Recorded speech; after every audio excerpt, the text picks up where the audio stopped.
नमस्कार दोस्तों जैसा कि हम सभी जानते हैं कि हमारा जो चंद्रयान 3 है वो 23 अगस्त को चांद पर पहुंच चुका है। चांद के वो साउथ पोल में पहुंचा है जो कि एक हिस्ट्री है। तो मैंने सोचा कि इस वीडियो में क्यों ना सूरज, चांद और पृथ्वी ये तीनों के बारे में थोड़ा सा विशेष रूप से जानकारी प्राप्त करें, क्योंकि ये सूरज, चांद और पृथ्वी इसलिए भी एक साथ हम समझने की कोशिश करेंगे क्योंकि हमारे पुराने ज़माने से पूर्वजों ने, धार्मिक लोगों ने ऐसा मान रखा है कि जो सूरज है वो हमारे पिता समान है। सूरज को हम पिता की तरह देखते हैं क्योंकि उससे हमको एनर्जी मिलता है, उसी के बदौलत हम लोग जिंदा हैं इस धरती पर। और धरती को हम माँ समान समझते हैं क्योंकि माँ से हमको सब कुछ खाने पीने के लिए, जीने के लिए सब कुछ मिलता है, तो धरती को हम माँ मान लिए हैं। और चांद को हमारे पूर्वजों ने इस पृथ्वी की भाई माना है। जैसा कि अभी रक्षाबंधन आ रहा है 30 अगस्त को, तो पृथ्वी और चांद के बीच में ऐसा चांदा मामा, जैसा कि हम लोग चांदा मामा गुड़, दूर के पुआ पका हुए गुड़ की, इस तरह से बचपन में हम लोग सुनते थे लोरी, और हम लोग सोते थे सब लोरी सुन के। तो वो तो पुरानी जमाने की बात है, धार्मिक बातें हैं, हमारे पूर्वजों ने जो कुछ भी मान रखा है। इसके पीछे हम बोल सकते हैं कि ये अंधविश्वास भी है। क्यों सूरज को पिता मानना है, क्यों धरती को माता मानना है, और क्यों चांद को मामा मानना है। लेकिन दोस्तों चलो, हमारे पूर्वजों ने जो भी हो, रिश्ते नाते में माया मोह में कुछ ज़्यादा रहते होंगे, इसलिए उन्होंने ऐसा कुछ मान लिया। तो ये सूरज, चांद और पृथ्वी की हकीकत क्या है, वैज्ञानिक तरीके से वैज्ञानिक जिस चीज़ को फाइंड आउट किए हैं, जिस चीज़ का पता लगाए हैं, वो चीज़ क्या है, तो उसी के बारे में मैं इस वीडियो में थोड़ा सा बातचीत करूँगा। तो सबसे पहले दोस्तों, सूरज, पृथ्वी और चांद, ये तीनों के बारे में जानकारी प्राप्त करने के लिए मैंने कुछ, जैसे कि सबसे पहले ये कब बने, ये सबसे इम्पोर्टेंट चीज़ है कि कब कोई चीज़ पैदा होता है, हम कब पैदा होते हैं, इस चीज़ में हमको बहुत ज़्यादा इंटरेस्ट होता है। तो सबसे पहले सूरज कब पैदा हुआ, तो सूरज पैदा हुए हैं कुछ 4.6 बिलियन ईयर्स बैक। एक्चुअली दोस्तों ये बिलियन, मिलियन, ये सब जो टाइम होता है ना, इसका अनुमान लगाना काफ़ी मुश्किल काम है भाई। हम 10 दिन पहले की बातें याद नहीं कर पाते हैं, हम अपने बचपन की भी बातें कहाँ याद कर पाते हैं। हम आज से 30-40 साल पहले की बातें क्या याद कर पाते हैं? नहीं याद कर पाते हैं। लेकिन अब वैज्ञानिक लोगों ने कार्बन डेटिंग करके, कुछ वैज्ञानिक तरीके अपना के, कुछ टेक्नोलॉजी लगा के उन्होंने पता लगा लिया कि सूरज कब बना होगा, ठीक है। उसी तरह से ब्रह्मांड कब बना है, इसके बारे में भी इन्होंने पता लगा लिया है कि कुछ 13.7 बिलियन ईयर्स बैक, मतलब इससे कुछ और 3 गुना बैक जाएंगे तो उस समय हमारा ब्रह्मांड बना था, बिग बैंग से, बिग बैंग थ्योरी से बना था। उस मतलब एक छोटे से पॉइंट पे पूरा मास कॉन्सेंट्रेटेड था और वहाँ पे अचानक से एक्सप्लोजन हुआ और ये सब कुछ बनना शुरू हो गया। एनीवे, तो 4.6 बिलियन ईयर्स बैक सूरज बने हमारे। उसके बाद पृथ्वी बनी लगभग उसी राउंड में, थोड़ा सा ही फर्क है, 4.6 ये टाइम है और 4.54 ईयर्स बैक, तो ये थोड़े से बाद में पृथ्वी बन गई, सूरज। और ये इंटरेस्टिंग बात यह है कि सूरज से ही पृथ्वी बनी है, ये वैज्ञानिकों ने इस चीज का पता लगाया है भाई। और उसके बाद पृथ्वी से ही मून बना है।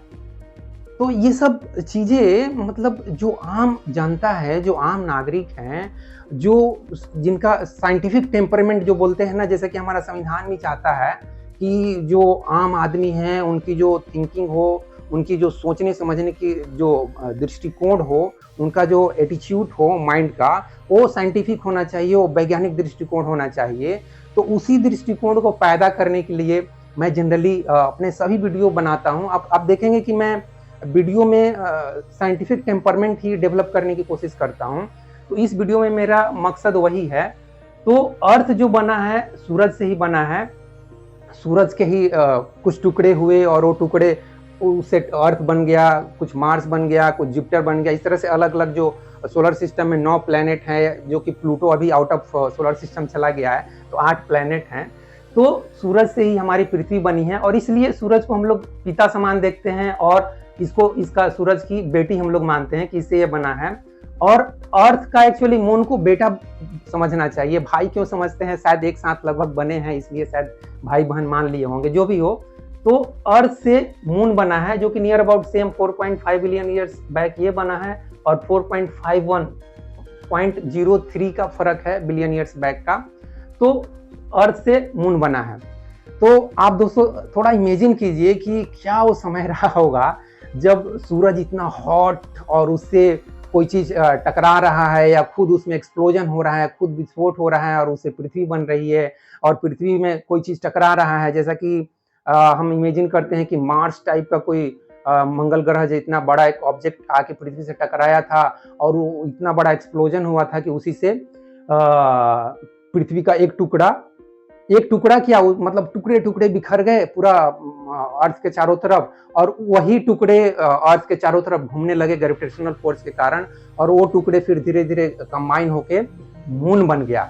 तो आप ये सब इमेजिन करने की चीजें हैं, क्योंकि इसको आप या तो फिर आप YouTube पे वीडियो देखिए, वहां पे डिजिटली आपको दिखाया जाए कि किस तरह से क्या हो रहा है, लेकिन वो सब कुछ ग्राफिक्स डिजाइन है। एक्चुअल में कैसे हुआ उसको आपको दिमाग से सिर्फ इमेजिनेशन ही करना पड़ेगा। जैसा कि हमारे आइंस्टीन महोदय कहते हैं कि imagination has more power than knowledge. मतलब नॉलेज क्या है यार, ये जो कुछ भी है ना दोस्तों, ये सब इसको हम नॉलेज बोलेंगे। ये जो डाटा है, ये सन कब बना, पृथ्वी कब बनी, मून कब बना, ये सब डाटा है। ये सब कोई इमेजिनेशन नहीं है, इसमें कोई विजुअलाइजेशन, इसमें कोई क्रिएटिविटी नहीं है, इसमें आप कुछ कल्पना नहीं कर रहे हैं। जब आप कल्पना करेंगे तब आपके दिमाग में और भी कुछ आइडियाज आ सकते हैं। उन्हीं आइडिया को कैच करने की बात कर रहे हैं आइंस्टीन साहब, कि जब आप इस तरह से इमेजिन करेंगे तब आपके दिमाग में और कुछ आइडिया आ सकता है। तो आइंस्टीन साहब का यही मकसद है कि आप सिर्फ डाटा मत कलेक्ट करो, ये सब कुछ डाटा है, ठीक है। ये सन का डायमीटर कितना है, अर्थ का कितना है, ये सब कुछ डाटा है। तो आइंस्टीन साहब का मकसद ये नहीं कि आप डाटा दिमाग में कलेक्ट कर लो, जैसा कि गूगल पे बहुत सारा डाटा है। और यहाँ देखिए आइंस्टीन साहब क्या कहते हैं, एजुकेशन का पर्पस बता रहे हैं कि education is not the learning of facts. ये सब एक तरह के कुछ फैक्ट्स हैं। फैक्ट्स को केवल मेमोराइज मत कीजिए, बल्कि ये बोलते हैं but the training of the mind to think करने के लिए बोल रहे हैं, इमेजिन करने के लिए बोल रहे हैं, कल्पना करने के लिए बोल रहे हैं। आप सोचते सोचते थोड़ा सा रोमांच में चले जाइए, अरे वाह ऐसा हुआ था क्या, ऐसा हुआ था क्या, ऐसा ऐसा आपके दिमाग में चलना चाहिए। तो वही है साइंटिफिक टेम्परमेंट, जो कि हर एक बच्चे में पैदा होना चाहिए। वो 4th क्लास से 5th क्लास से, जैसा कि मैंने भी कोशिश किया कि मेरे बच्चे में इस तरह का साइंटिफिक टेम्परमेंट पैदा हो। वो कोई भी क्वेश्चन अगर करता था तो मैं कोशिश करता था जितना रियल से रियल आंसर दे सकूं, या जितना साइंटिफिक बेस्ड आंसर दे सकूं। जैसा कि मुझे बचपन में पूछ लिया था कि व्हाट इज गॉड, वो 2री 3री कक्षा में पढ़ रहा था और उसमें लिखा था कि व्हाट इज गॉड, मुझे थोड़ा सा बताओ ये गॉड होता क्या। जैसे कि इसमें लिखा है कि गॉड इज ओनली वन और गॉड इज एवरीवेयर। ये कैसे यार पॉसिबल है कि कोई एक चीज ऐसा है कि एक ही है और सब जगह है। तो मैंने उसको ऐसे ही सिंपल वे में बोल दिया कि बेटा ऐसा है, देखो गॉड के बारे में किसी को कुछ पता नहीं है। मैंने भी बहुत सारी किताबें पढ़ ली है, रजनीश कृष्णमूर्ति और धर्म दर्शन अभियान की किताबें लगभग 10 साल 15 साल से 15 साल की एज में पढ़ना शुरू किया था और लगभग 25-30 साल तक इन सब किताबों को काफ़ी पढ़ा, ठीक है। तो ऐसा कुछ गॉड के बारे में किसी को कुछ भी एग्जैक्ट मालूम नहीं कि व्हाट इज़ गॉड, लेकिन जितना मैं समझा हूँ उस हिसाब से यही समझा हूँ कि ये यूनिवर्स को, इस ब्रह्मांड को आप गॉड समझ लो, वाट एवर एग्जिस्ट उसको गॉड समझ लो, बाकी कुछ नहीं। बाकी तुम बड़ा हो जाओगे तो तुम खुद सोचना कि व्हाट इज गॉड। और रिसेंटली जब मैंने उसको एक दिन ऐसे इंटरव्यू कर रहा था उसके साथ, उसमें मैंने उसको पूछ लिया व्हाट इज गॉड, तो बोलने लगा अरे मुझे ये क्वेश्चन क्यों पूछ रहे हो। अब जबकि वो IIT में पढ़ रहा है और उसके बाद मैं उससे जब एक क्वेश्चन पूछ रहा हूँ, जब वो 20 से 21 साल का हो गया, तब वो बोल रहा मुझसे एक क्वेश्चन क्यों पूछ रहे हो, क्योंकि मैंने इस बारे में तो कुछ सोचा ही नहीं, कुछ समझा ही नहीं।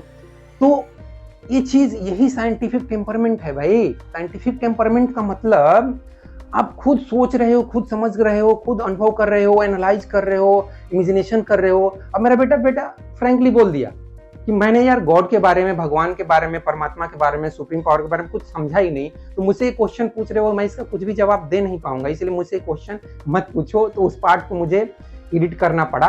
तो फिर मिलते हैं अगले वीडियो में दोस्तों। जय हिंद, जय भारत और जय विश्व, जय भगवान। Thank you very much friends.